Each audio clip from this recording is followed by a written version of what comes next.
સુરત તો વડોદરા શહેરમાં ગતરોજ મેઘરાજાએ તારાજી સર્જી હતી। ભારે વરસાદને પગલે નીચાણવાળા વિસ્તારના લોકો ફસાયા હતા, ત્યારે પાણીગેટ પોલીસે માનવતા દાખવી લોકોનું રેસ્ક્યુ કર્યું। પાણીગેટ પોલીસે 500 થી વધુ લોકોનું રેસ્ક્યુ કરીને તેમને પોતાના ઘરે પહોંચાડ્યા।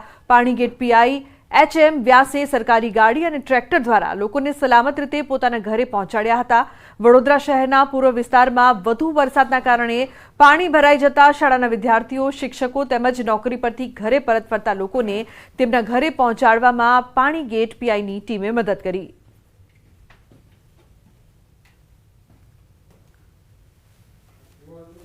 તો મહત્વનું છે કે પોરબંદર ઘેડ પંથકમાં યુવકનું રેસ્ક્યુ કરવામાં આવ્યું।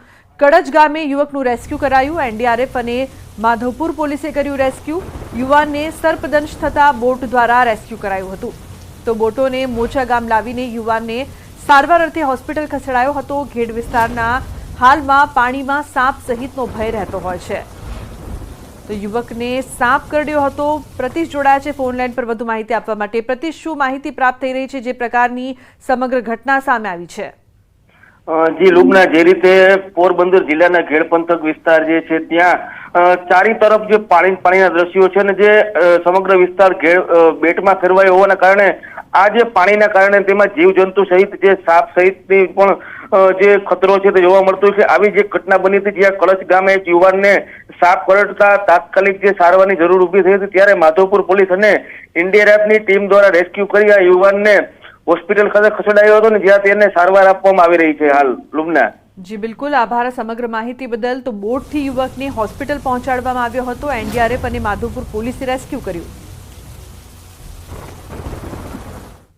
તો ઉપલેટાના ગઢાળા ગામમાં મોજ નદી પરના કોઝવે પર પડ્યા છે મોટા ગાબડા। મોજ નદીના ધસમસતા પ્રવાહમાં વચ્ચેથી રોડ ધોવાઈ ગયો છે। કોઝવે પર આખી ટ્રક ડૂબી જાય એટલા મોટા ખાડા પડ્યા છે।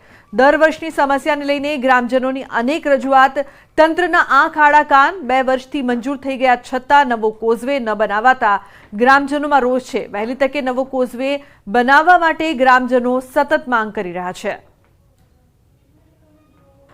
છેલ્લા 5 વર્ષથી આ જે અમારો કોઝવે આવેલ છે તે અવારનવાર ગાબડા પડેલ છે, પરંતુ રોડ ખાતાના કે ગમે અધિકારી આવી અને દર વર્ષે આમાં મેટર નાખી જાય છે। જ્યારે ચોમાસું વહી જાય ત્યારે કોઈ આના સામું રિપેર કરવામાં આવતું નથી। અનેક જગ્યાએ આવા ખાડા પડે છે। ત્યારે અમારી માગણી છે કે ભાઈ જે ખાડા કરો એ તમે પાકા સિમેન્ટથી કરો। તો અન્ય મહત્વપૂર્ણ સમાચાર સાબરકાંઠાથી। સાબરકાંઠાના હિંમતનગર તાલુકામાં વરસાદી માહોલમાં દિવાલ પડતા 2 લોકોના મોત નીપજ્યા। ગાંભોઈ પાસેના રાજપુરમાં વરસાદમાં દિવાલ ધરાશાયી થઈ। રાત્રિ સમયે દિવાલ ધરાશાયી થતા સૂતેલા માતા અને 4 વર્ષીય બાળકનું મોત નીપજ્યું છે। કાચા મકાનની દિવાલ ધરાશાયી થતા બંનેના મોત નીપજ્યા। રાત્રિ સમયે સ્થાનિકો સારવાર માટે હોસ્પિટલ લઈ ગયા હતા। માતાનું સ્થળ પર તો બાળકનું સારવાર દરમિયાન મોત નીપજ્યું। કાલે ખૂબ જ વરસાદ ચાલુ હતો। 3-4 વાગ્યાથી વરસાદ બરોબર ચાલુ થઈ ગયો, એટલે એ ઘેર ગામમાં ખૂબ જ વરસાદ પડવાથી, દિવાલ પડવાથી એ બાળકનું અને એક માતાનું મૃત્યુ થયેલ છે। શીતલબેન ઘરમાં સૂયેલા હતા તે વખતે દિવાલ ઘસી પડતો તેમનું તાત્કાલિક સ્થળ પર મોત થયેલ અને એમના છોકરાનું પણ પુત્રને વાગેલું, તે વધુ સારવાર માટે હિંમતનગર લઈ જતા રસ્તામાં એમનું મોત થયેલ। ગઈકાલે રાત્રે હિંમતનગર જિલ્લાના રાજપુર ગામે, જે ગાંભોઈની નજીકમાં છે, ત્યાં આગળ એક કાચા મકાનની દિવાલ તૂટી પડતા એ મકાનમાં રહેતા એક માતા અને બાળક એમના ઉપર આ દિવાલ પડી હતી, જેના અનુસંધાને માતાનું ત્વરિત સ્થળ ઉપર જ મરણ પામેલ છે, જ્યારે 3 વર્ષના જે બાળક છે એમને હિંમતનગર જીમસ મેડિકલ કોલેજ સંલગ્ન હોસ્પિટલ લાવતા રસ્તામાં એમનું મરણ થયેલ છે। તો એક તરફ રાજ્યમાં અનરાધાર વરસાદ પડી રહ્યો છે, તો બીજી તરફ સુરેન્દ્રનગરમાં ભર ચોમાસે પણ જિલ્લાના જળાશયો ખાલીખમ જોવા મળી રહ્યા છે। થોરિયાડી, સબુરી, નીમડી અને ત્રિવેણી ઠાંગા ડેમમાં પાણી તળિયા ઝાટક થઈ ગયું છે, જ્યારે અન્ય 3 ડેમમાં હાલ પાણીનો જથ્થો 10%થી પણ ઓછો છે, એટલે કે નહિવત પાણીનો જથ્થો છે। આગામી સમયમાં જો સારો વરસાદ નહીં પડે તો જળ સંકટ સર્જાવાના એંધાણ વર્તાઈ રહ્યા છે। જિલ્લામાં આવેલા કુલ 11 જળાશયોમાં કુલ સંગ્રહ ક્ષમતાના માત્ર 24% જેટલો જ પાણીનો જથ્થો હાલ ઉપલબ્ધ છે। 100 mm જેટલો નોંધાયેલો છે, જ્યારે 2024ની અંદર જુલાઈ મહિના સુધીમાં વરસાદ અરાઉન્ડ 1700 મિલીમીટર જેટલો વરસાદ 10 તાલુકામાં નોંધાયેલો છે.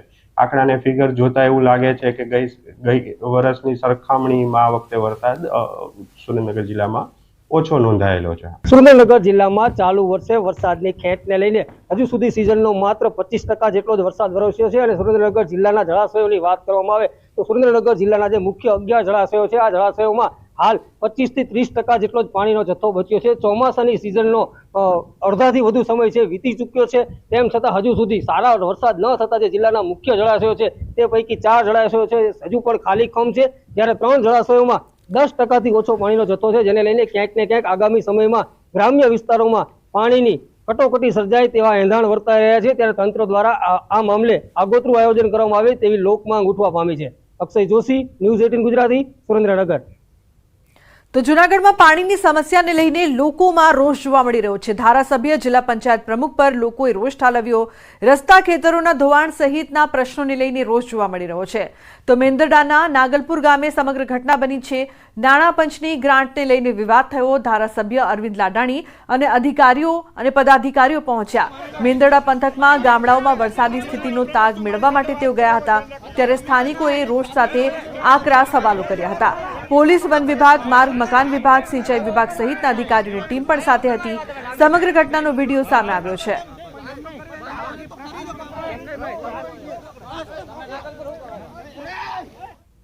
રાજકોટમાં ટીઆરપી ગેમ ઝોન અગ્નિકાંડ મામલે ફાયર સેફટી એસઆઈટી રિપોર્ટ રજૂ કરવા કોર્ટે સમય આપ્યો છે. હાઈકોર્ટમાં રાજ્ય સરકારે વધુ સમયની માંગ કરી હતી, તો સ્કૂલોમાં વિઝિટ શરૂ હોવાથી વધુ સમયની માંગ કરવામાં આવી હતી. 2 ઓગસ્ટના ગુજરાત હાઈકોર્ટમાં સુનાવણી હાથ ધરાશે.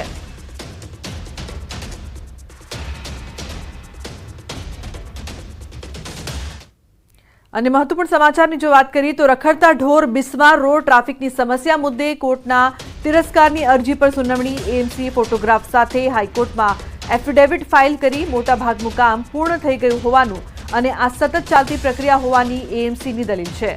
હાઈકોર્ટે એએમસીનો લીધો ધડો. કર્મચારીઓને પણ સતત પગાર મળે છે, પગારમાં બ્રેક નથી આવતો. હાઈકોર્ટ વાદળ ફાટે કે 20 ઇંચ વરસાદમાં પ્રોબ્લેમ સમજી શકાય તેવું હાઈકોર્ટ દ્વારા કહેવામાં આવ્યું છે. સરકારે પોલિસી ફિક્સ કરવી પડે. અરજી પર આવતીકાલે વધુ સુનાવણી હાથ ધરાશે.